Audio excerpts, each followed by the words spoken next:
Good evening, ladies. It is 11:11, and I am so happy to be here with you all. Welcome to the Ascension School of Spirituality Mentor Series. We are absolutely thrilled to announce the opening of our new YouTube channel, the Ascension School of Spirituality YouTube channel.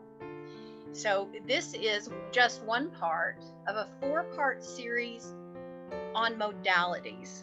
And tonight we're going to be talking about tools of divination with myself and three more of the mentors at the Ascension School of Spirituality who are some of my most gifted and beloved colleagues. So I'll just let them introduce themselves really quick and we'll get rolling. I'm Marianne Goldyn. I'm an intuitive practitioner.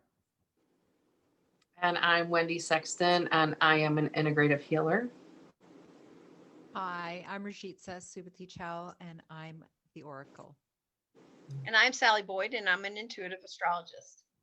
And so, with that, we would ask you, please, before we get started, to please like and share and subscribe so we can build our YouTube channel.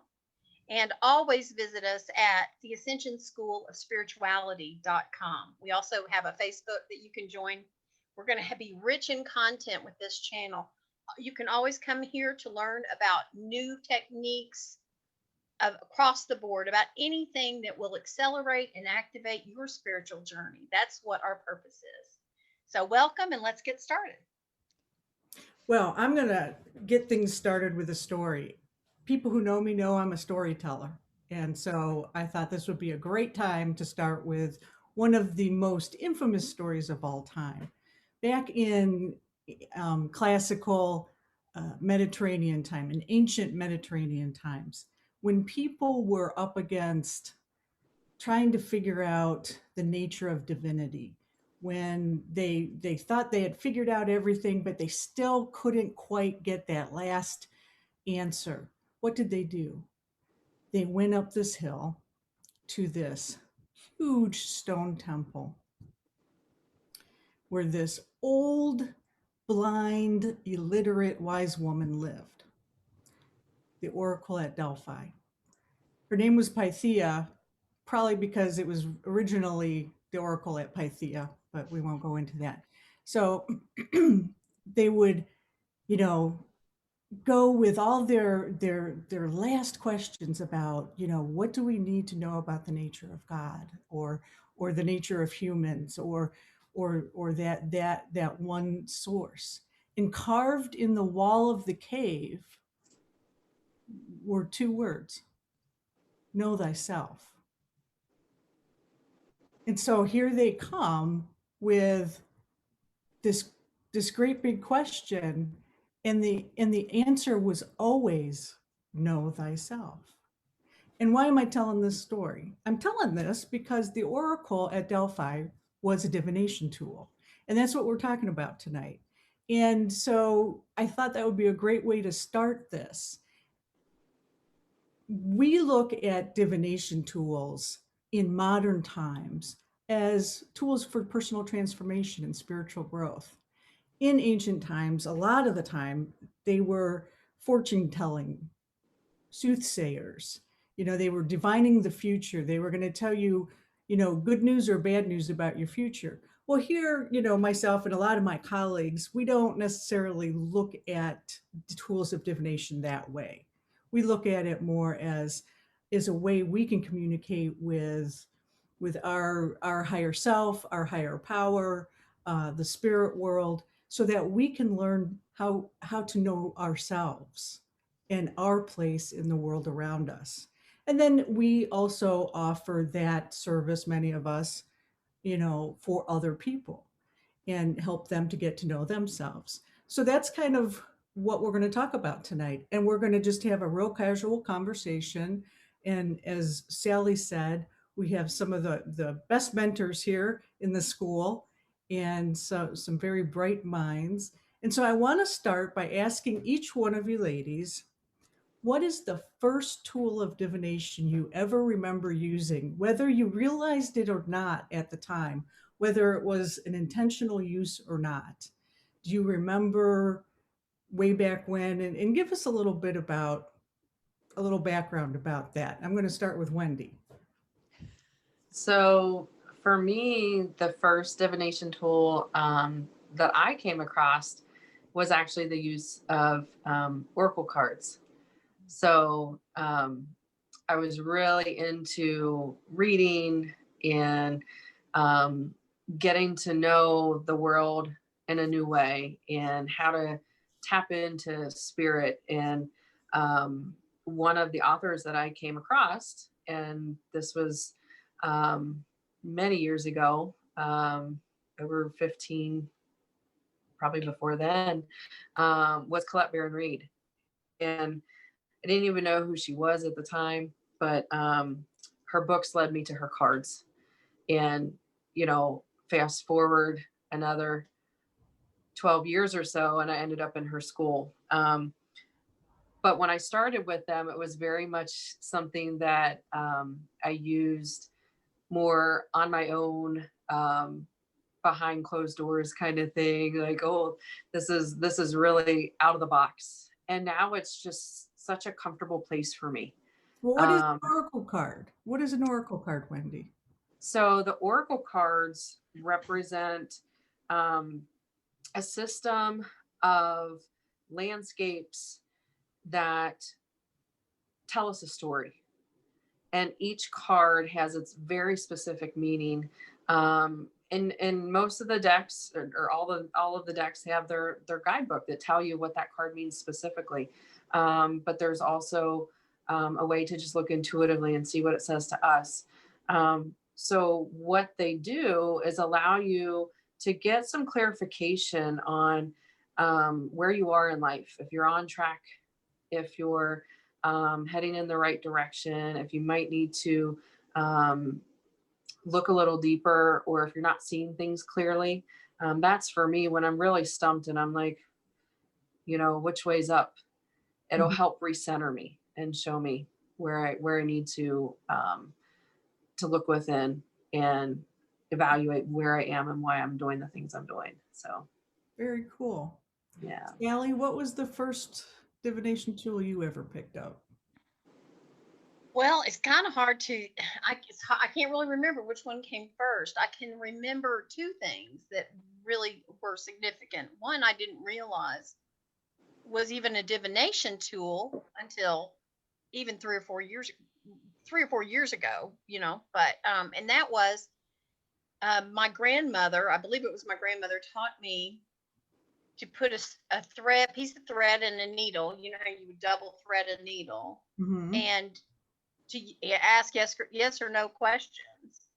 And then it just worked very well for me. So that was my first pendulum experience. Wow. And, I always started with, I'm doing this in the name of Jesus Christ, raising the Bible belt, definitely, just making sure that I was covered in case I was doing something bad, Right. But it just always, just from the very get-go, even when I was a little bitty kid, I think that was probably around 7 or 8.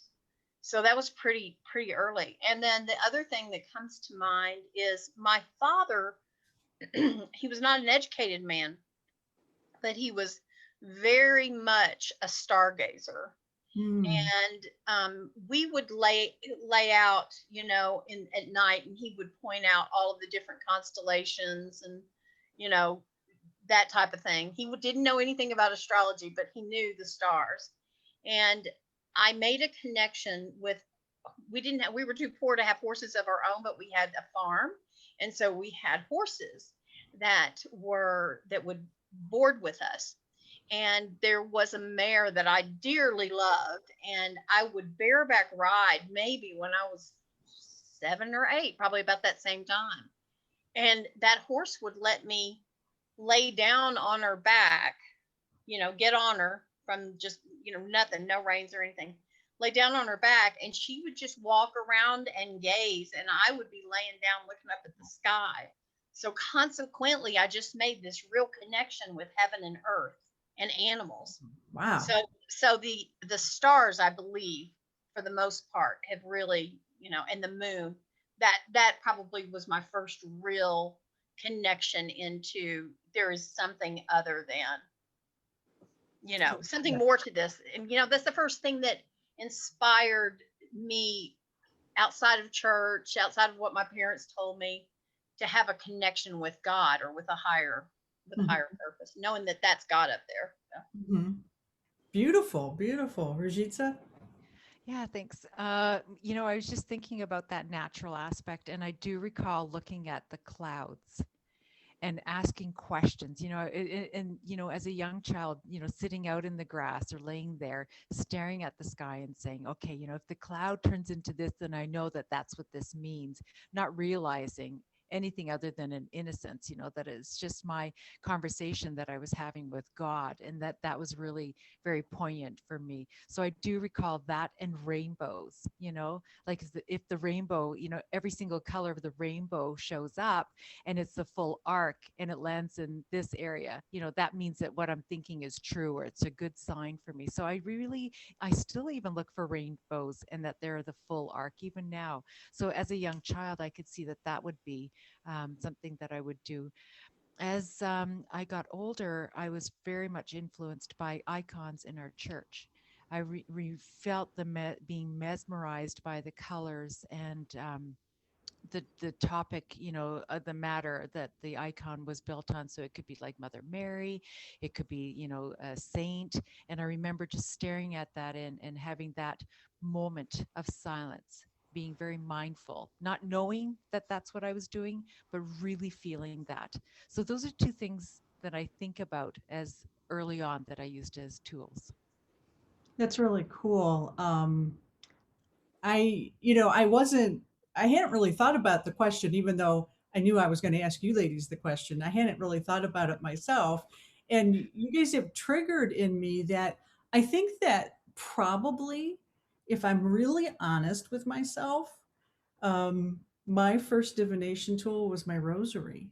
Oh, yeah. And, I was raised Roman Catholic, and I I and I still to this day collect rosaries. I until this moment, until this show, had not realized that I have goosebumps, that was my first divination tool. Um, for whatever reason, I felt very safe with the rosary and saying those prayers, and just, Mhm. that repetition, and even if it was just rote and I wasn't thinking, it was calming and just relieved my anxiety. I had rosaries wrapped around my bedpost as a child, and we had glow in the dark rosaries. And so I loved those. Yeah. I just loved those because I felt really Mhm. safe with them. And yeah, I still have quite a collection of rosaries. I actually won an art contest. I had to draw a rosary, and so I won a rosary. I mean, it's so funny that this is being unlocked right now. Mhm. And I do, before I go on to the next questions, I do want to bring up this concept of good and evil with divination tools, because there is a body of literature out there. There is a large body of literature that treats divination somewhat underground occult like, and that it's the work of Satan or the work of the devil. Mhm. And if you look at history, and if you look at cultural anthropology, divination existed before religion, before organized religion, before religion was written about. And divination practices were like that proto religious practice. So it was kind of before religion, how they practiced religion was with divination tools. And these were the indigenous people or the original peoples that we come from that practiced these tools. And it wasn't until religion became organized in certain religious groups outlawed divination because it was a threat. And I'm not, it's not about judgment or anything about any particular religious group. It's just historically that's how it happened. It never was a tool to worship Satan or the devil. Some people may use tools to do that, but that's not how it originated, and that's certainly not how we do it.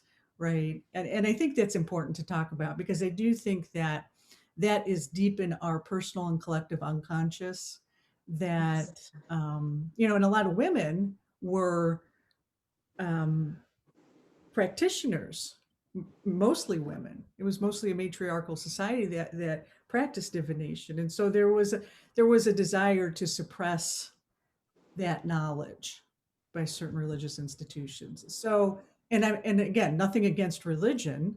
It's just, back in the ancient times, that's how this all came about, where there's this body of literature that says, well, if you go to a tarot card reader, you're going to hell.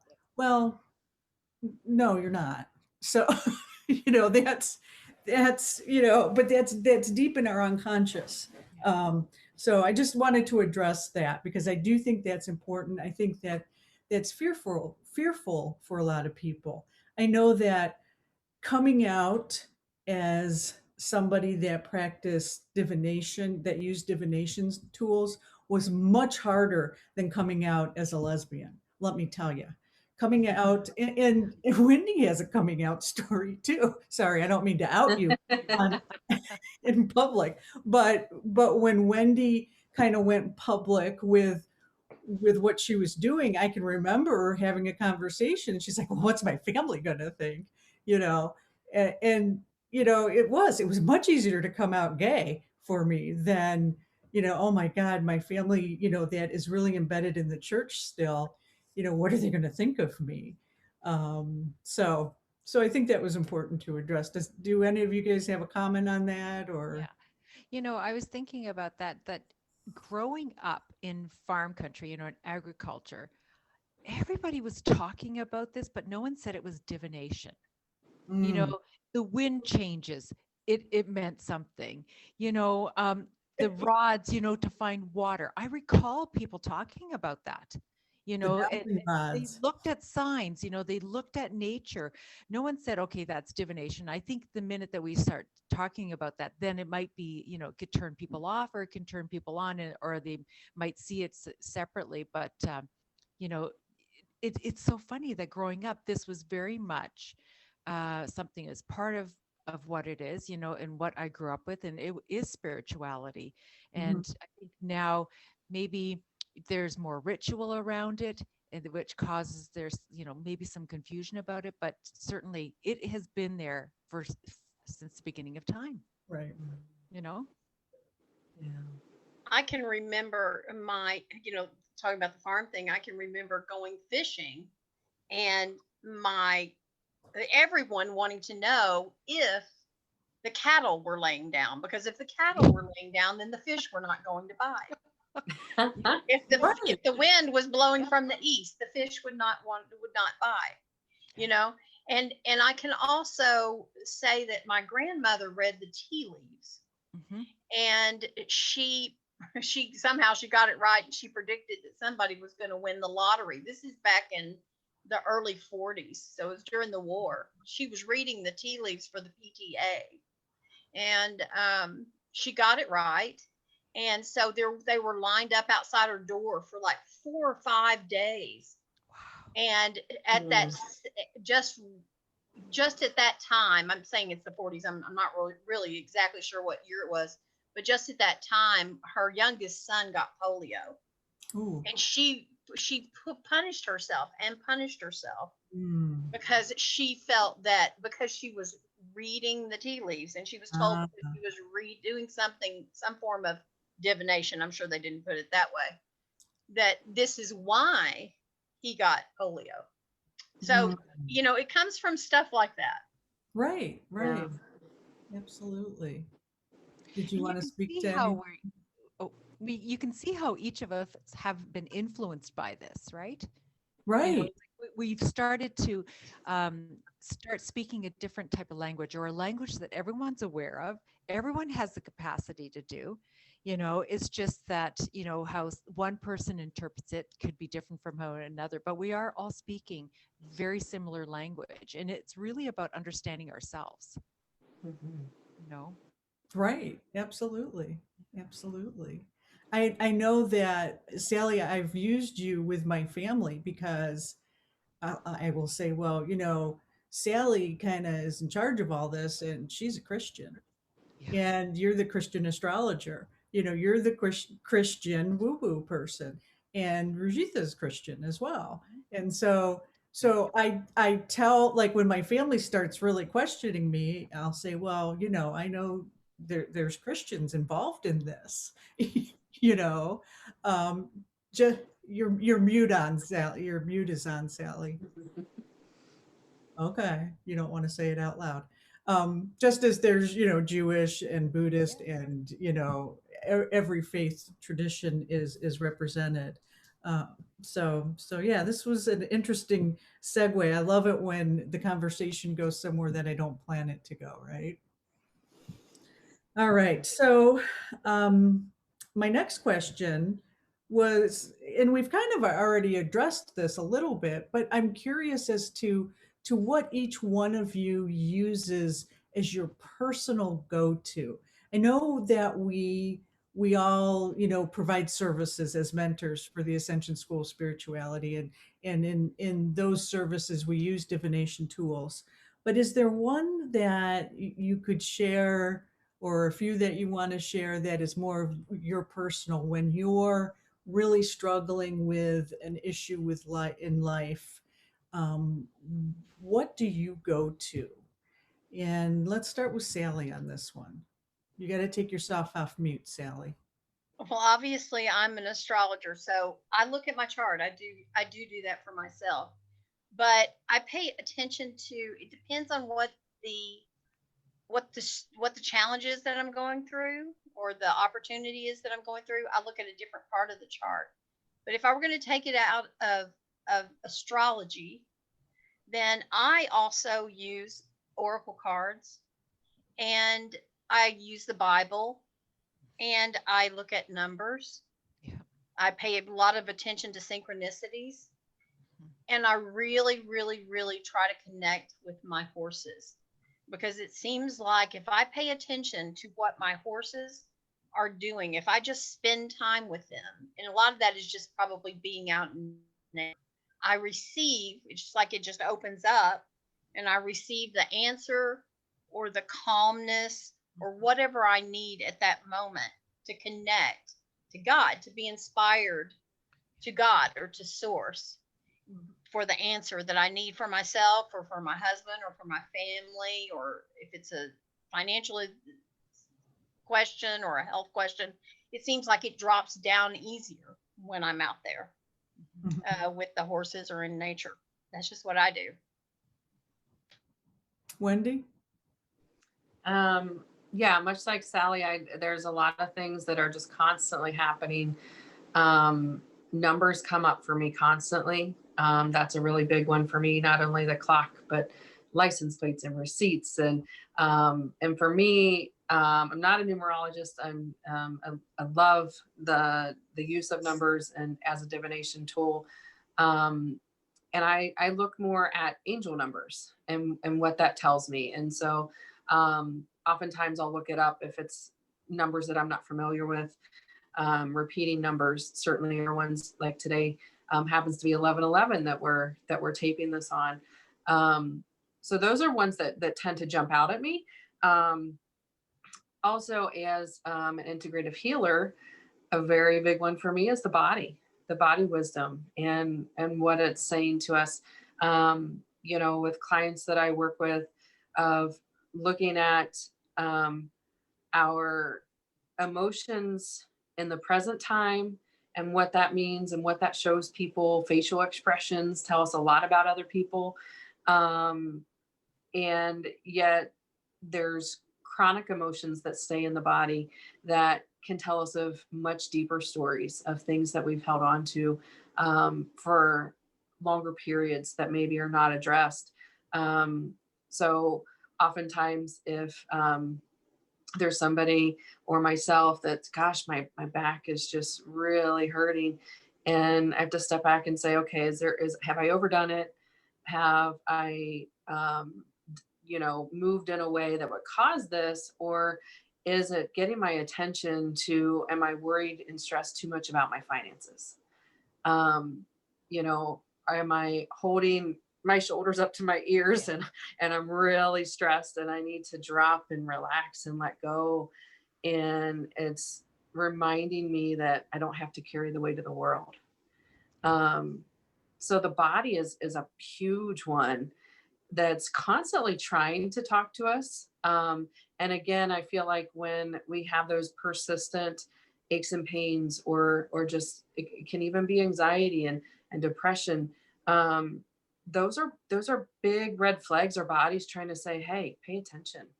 Mm. Something um, we're not giving our attention to, and therefore it's causing a longer term problem, potentially. And it's not to take any of that lightly. And I certainly believe in a good mix of Western and Eastern medicine. But, you know, if we again go back to know thyself and Mm. listen to what our body's trying to tell us, there's quite a bit that we can learn, to make our lives a little bit easier. So, Cool, cool, Ruzica. yeah. Yeah. So, it matters what the situation is or what I'm going through. I mean, as well as everybody, I'm having a human experience. So I have human situations, and there's people that I will seek out and for counsel. I see a Vedic palmist, at least once a year, and palmistry assists me in understanding my emotions, where my headspace is, how I interpret the world, how I respond to the world. And, through that, I gain a lot of perspective. And so I do find that that assists me for like that really big picture. One of the things I do is also walk the labyrinth, or I'm out in nature. I find this is very, and like you said, Sally, calming, right? It puts you into a mindful place where you get to speak to, whoever it is, Father Sky, Spirit, God. I find that that is the best tool for me, is to be out in that space with trees. I find that, that tree hugging, that Mm. activity to plants is something that works for me. And then, of course, I've gained such a respect for oracle cards, and that lexicon that we have in them, that helps me determine, what could possibly be the best action, or where I'm at right now, why I'm seeing what I'm seeing. So I think those three things are my go-to. That's definitely what I look at. Very Thanks. cool, very cool. I too need to say that it depends on the situation. I was thinking it's interesting. I do have dowsing rods, or divining rods, and originally those were used to find water. Um, back in the day, and it was I think it was a yarrow tree, and I think it can be any wooden tree now, but I think originally it was a yarrow tree, and it's a branch with a Y, and it would turn a certain way if there was water underground to find a well. And interestingly, I have always, until now, I lived on 3 properties with wells, and we would have to figure out where the water was, and before I paid somebody to come out and drill, I would use dowsing rods to find water, and I had this affinity to that. I think I was a plumber in a past life, and or worked with the aqueducts or something, because I went to a plumbing museum. There's a plumbing museum in, oh, I know, it's in Maryland, in Baltimore, Maryland, and it was fascinating. Anyways, I digress again, but I'm fascinated with plumbing.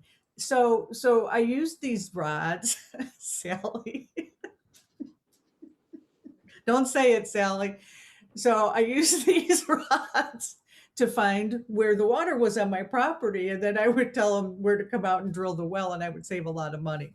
So then I realized that, oh, well, people use these for, for other things too, like spirits and all that. And so I still have them. And I had a situation in the house I live in now where I needed to test the energy, whether there was some negative energy or positive energy. and there's a certain way that these rods move, you know, whether there's, you know, some negative things that need cleared or not. And so that's the only thing I'll use them for. And I do that about once a month now. And then I go and if there's something that needs cleared, I'll do a smoke ceremony. I'll use, you Mhm. know, some type of incense or some other rituals that I have. And I use crystals as well. I don't know a whole lot about crystals, but I know some real basics. And so I have crystals strategically placed throughout my house, for different energies. So that's interesting. And like all the ladies here, oracle cards are one of my go-to. And in fact, I was thinking we're all here because of oracle cards. I met Sally at Oracle Palooza in 2018, and then I joined the school where I met Ruzica and then Wendi. And so we're all connected Yeah. by oracle cards, interestingly. So, you know, that's pretty cool too. And oracle cards, I like them. For me, they're different than tarot cards. Tarot cards are a real set structure, and every deck has the same number of cards. They have the four different suits and major and minor arcana, and there's ways you can, you know, every tarot reader has a little different way, but for the most part, each card has a specific meaning. Oracle cards, anything goes. I mean, they could be any number. They don't have to be divided into suits. They can be, they don't have to be. I have animal oracles, goddess oracles, and they speak to us, right? You know, they tell me what deck to, you know, pick me. Um, so I do love the cards. And one of the reasons I love that is because they have imagery, colors, symbols, archetypes that, and I love archetypes. I love Carl Jung. I love psychoanalysis. So, you know, I'm a psychologist by nature. You know, I'm a scientist. I'm a psychiatric nurse. I really dig people, and I'm into psychology and what's unconscious and what's hidden and what's in our shadow, because I think that really drives us. And the oracle cards, the images, those Mhm. archetypes, they help us bring out what is unconscious, and the stuff that is buried deep inside of us Yeah. that drives our behavior and we don't even realize it. Mhm. You know, and it could be, you know, like we talked about, that collective unconscious of, you know, divination is evil and bad. We didn't, you know, some of us had that when we started doing this, and we had a lot of shame around it. You know, we didn't know why, you know, and that's what the oracle cards help bring out, a lot of that grit and gunk. And that's why I love it, because it really helps me to become a better person. So Can I just say, you know what? I love the fact that Oracle cards and the different decks have that their own personality. And, you know, when you're doing a read for yourself or for someone else, you know what the meaning of that oracle deck is. You know the substance of it or the essence, and you know possibly where it could go. And I just love the beauty of that. And then there are times I had an oracle party last night, and I said, choose decks. And they're like, one. And I'm like, well, if you're attracted to four, like, let's see where this goes. Right. And everyone's like picking like four or five, and they're really conscientious, and they're not certain. And I could see, oh, this is, the deck that they're looking, especially like that animal spirit or the crystals, right. Or the seven energies. It's so fascinating. And when they were talking about their situation or experience or what their question was, those decks, that personality of the deck matched what they were going through or what their question was. I just love that. I just find it so fascinating. Yeah, Yeah. I Yeah. do. I do like that too. And let me stay with you, Rajitza. The last question I have for everybody is, what would you tell somebody that is watching this and has never picked up a tool of divination and is like really curious now? And they're like, what should I do? How should I go about it? What's like that first step? What would you tell a newbie, to reassure them, and how would you ease them into this? You know what? I would go and I would say, visit a metaphysical store. Just go in with that open, like you said, curiosity. I think that's the biggest thing, because you'll be drawn to what's going to make sense for you. It Mhm. may be reading a book, it may be picking up, activation cards, or it may be oracle cards. It could be a candle of a certain color. And I just think that that's the thing to do, is to certainly just go ahead and just visit a store where you can just be who you are, and just go by that. I think that's the first initial baby step that I would say. Yeah. Wendy, what would you say? Adding to that, and I love that as like step one. Um, for me, another or like a good starting base, not step one. That's probably the No, wrong that's words, but a good starting place. But for me, if I'm overwhelmed and I get there and it's like, wow, there's so many to choose from. It, like you said, with the decks and your party, like, what do I even choose? Can I pick five? you know, and that's where I might get out my pendulum and do this. You can ask a yes or a no. Is this the right one for me? um, the other thing that I tend to do again is go back to the numbers. And I can recall even playing with that and writing numbers on paper and folding it up like we did as kids. And those little, like, I don't know, the like kind of like little origami thing, and you open it up, open close, and what are you gonna do? Yeah. And so writing numbers on a paper, and then just choosing, like, appointing a number to things and letting that be, because the thing is, synchronicity and serendipity happens. So you may think that's insignificant, and well, if I just pull a random number, then I'm not really choosing. But if you set that intention, then you're going to get the right thing for you. Exactly. Sally? I think that, be very mindful when you go into your metaphysical store, or when you're searching online, when you're going to the YouTube channels, just be very mindful and set your intention of what you're wanting to get out of a divination tool. Is it inspiration? Is it a connection that you're trying to make to source? Are you trying to figure out what's going on with you in this in a particularly in a particular situation? And if you set that intention and you're real clear about that intention, then you're going to attract what is right for you, what tool is right for you. It's just going to come to you, and the knowledge will come to you. It's really weird the way it works. It's like some people can, like, these people are awesome. Three wit ladies that are here tonight are awesome with oracle cards. I'm not so much awesome with oracle cards. They're okay for me personally, and I add them occasionally to my astrology readings, but they resonate with that tool, and that tool resonates with them on a total different level. Whereas when I look at an astrology chart, that is my way to gaze into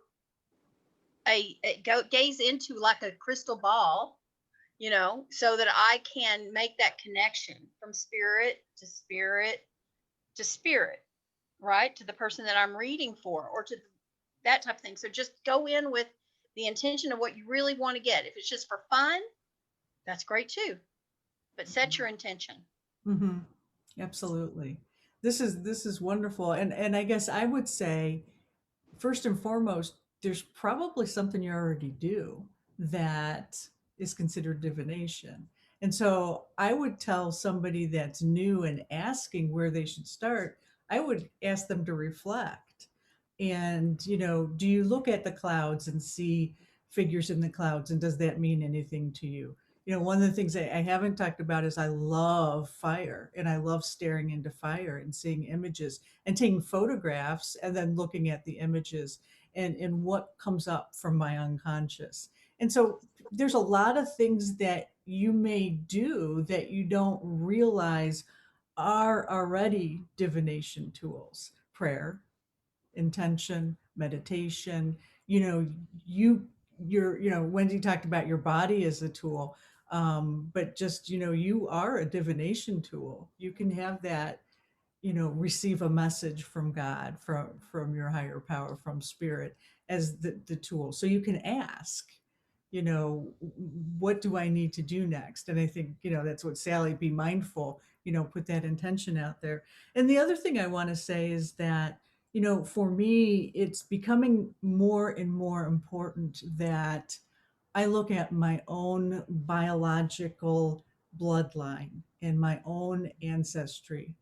And, we all are very sensitive when we work with tools of divination. We're, it's very important to me to know what culture it came from and not to misuse another culture's divination tool.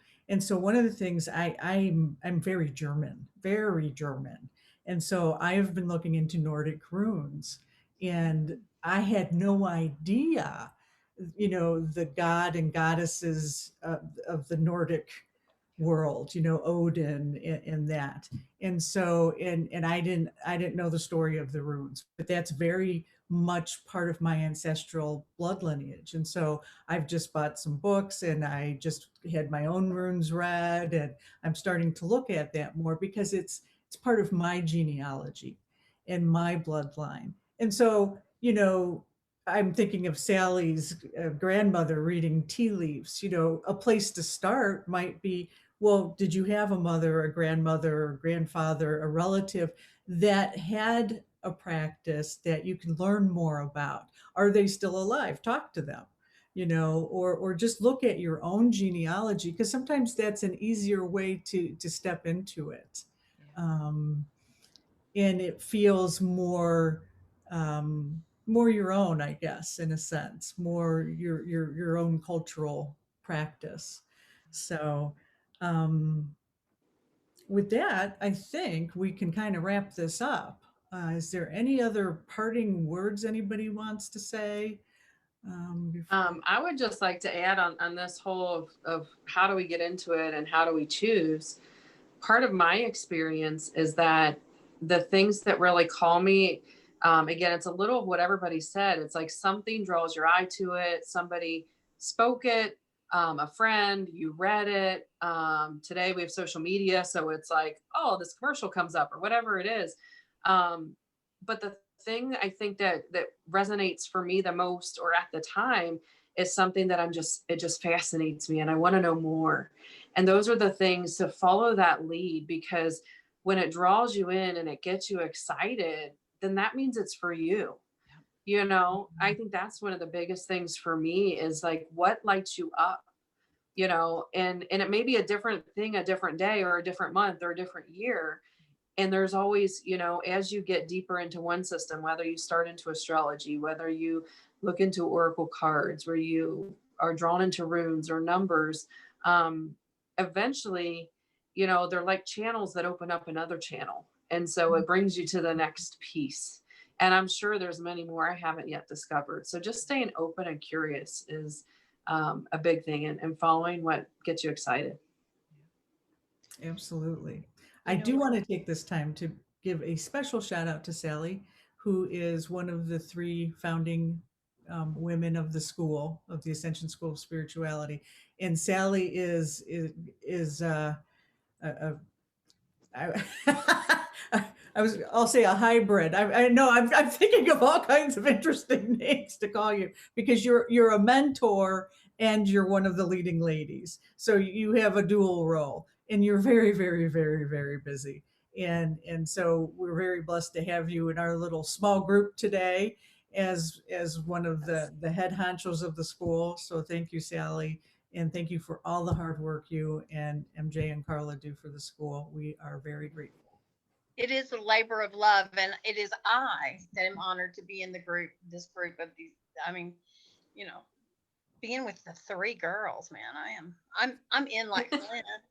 Yeah, It yeah. has been a blast, though, really and truly. Y'all have a great connection. The 3 of you have a great connection, but you all have such a unique take on what you do. You're all 3 so different. So I'm thrilled to have that you did this for the school, and I'm also thrilled that I was included in on this group. Definitely. So thank you very much for that. Well, So having to said be that, yeah, thanks. So having said that, please join the Ascension School of Spirituality. Marianne, thank you so much for moderating. Those are great questions, and I had a lot of fun doing this, and hopefully we'll get to do it again.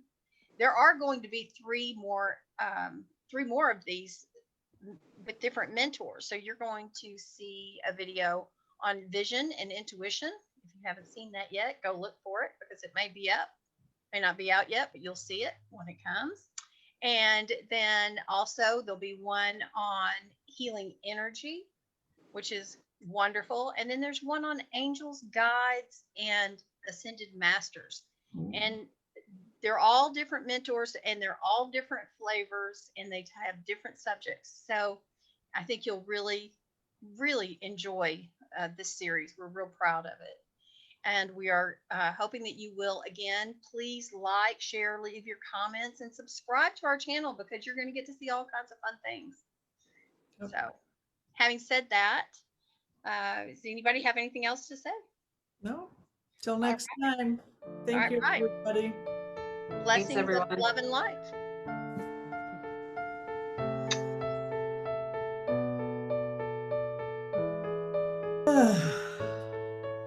Well, that was good, guys. It was good. Uh-oh, I forgot to record. You're funny. I know. It was really good. That was so much better. She's kidding. She's kidding.